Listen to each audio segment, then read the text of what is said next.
Sir, ಈಗ ನೀವು 5 ಪಿಕ್ಚರ್ಗಳನ್ನ ಮಾಡಿದಿರಲ್ಲ, 5 picture ಸೇರಿಸಿ ಅಲ್ವಾ?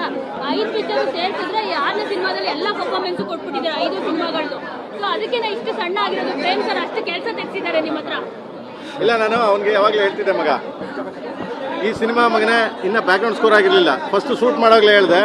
ಅದಾದ್ಮೇಲೆ ಎಲ್ಲ ರೆಡಿ ಮಾಡಿ ಎಡಿಟ್ ಮಾಡಾದ್ಮೇಲೆ ನಮ್ಮ ಹುಡುಗರೆಲ್ಲ ಹೇಳ್ಬಿಟ್ರು, ಸಾರ್ ಸಕ್ಕಾತ ಮಾಡೋಣ ಅಂತ. ಅದಾದ್ಮೇಲೆ ಮ್ಯೂಸಿಕ್ ಡೈರೆಕ್ಟರ್ ಹೇಳಿದ್ರು, ಸರ್ ಧ್ರುವ ಸೂಪರಾಗಿ ಕಾಣ್ತಾನೆ ಸರ್, ತುಂಬ ಚೆನ್ನಾಗಿ ಎಲ್ಲರೂ ತಿಂದಾಕ್ಬಿಡೋಣ ಸರ್ ಅಂತ. ಅದಾದಮೇಲೆ ನನಗೆ ಮ್ಯೂಸಿಕ್ ಡೈರೆಕ್ಟರ್ ಆದಮೇಲೆ ಸೆನ್ಸಾರ್ ಅವ್ರು ನೋಡಿದ್ರು, ಅವಾಗಲೂ ಅದೇ ಹೇಳಿದ್ರು. ನಾನು ಯಾವಾಗಲೂ ಅವ್ನಿಗೆ ಅದನ್ನೇ ಹೇಳ್ತಿದ್ದೆ, ಮಗ ಈ ಸಿನಿಮಾ ನಿನಗೆ ನಾನು ನಮ್ಮ ಸಿನಿಮಾ ಕೇಳಿ ನನ್ನ ಬ್ರದರ್ ಧ್ರುವ ಅಂತ ಹೇಳ್ತಿಲ್ಲ, ಈ ಇದರಲ್ಲಿ ಎಲ್ಲ ವರ್ಡ್ಗಳು ಎತ್ಕೊಂಡು ಹೋಗೋ ಈ ಸರಿ ನಿನಗೆ ಆ ಮಟ್ಟಕ್ಕೆ ಪರ್ಫಾರ್ಮ್ ಮಾಡಿ ಆ ಮಟ್ಟಕ್ಕೆ ಕೂರಿಸ್ಕೊಂಡಿದ್ದೆ ಆಡಿಯನ್ಸ್ನ. ಆ ಮಟ್ಟಕ್ಕೆ ಒಳ್ಳೆ ಒಳ್ಳೆ ಗುಡ್ ಆ್ಯಕ್ಟರ್. ಬಟ್ ಆ ಪಾತ್ರ, ಕಾಳಿದಾಸನ ಪಾತ್ರನ ಚೆನ್ನಾಗಿ ಕ್ಯಾರಿ ಮಾಡ್ಕೊಂಡು ಎತ್ಕೊಂಡು ಹೋಗ್ಬಿಟ್ಟ ಅವನು. ನಾನು ನಿಮ್ಮಲ್ಲಿ ನಾನೊಬ್ಬ ಅಂತ. ಸೊ ಅದೊಂದು ಸೂಪರ್.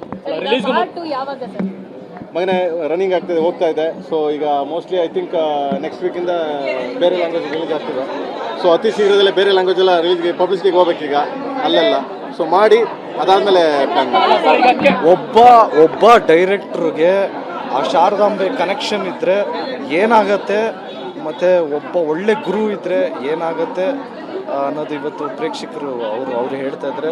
ಈ ಸಂದರ್ಭದಲ್ಲಿ ನಿಮ್ಮೆಲ್ಲರಿಗೂ ಮುಂದೆನ ನಮ್ಮ ಡೈರೆಕ್ಟರ್ಗೆ ಸ್ಪೆಷಲ್ಲಾಗಿ ಒಂದು ಥ್ಯಾಂಕ್ಸ್ ಹೇಳೋದಕ್ಕೆ ಇಷ್ಟಪಡ್ತೀನಿ. I really mean this.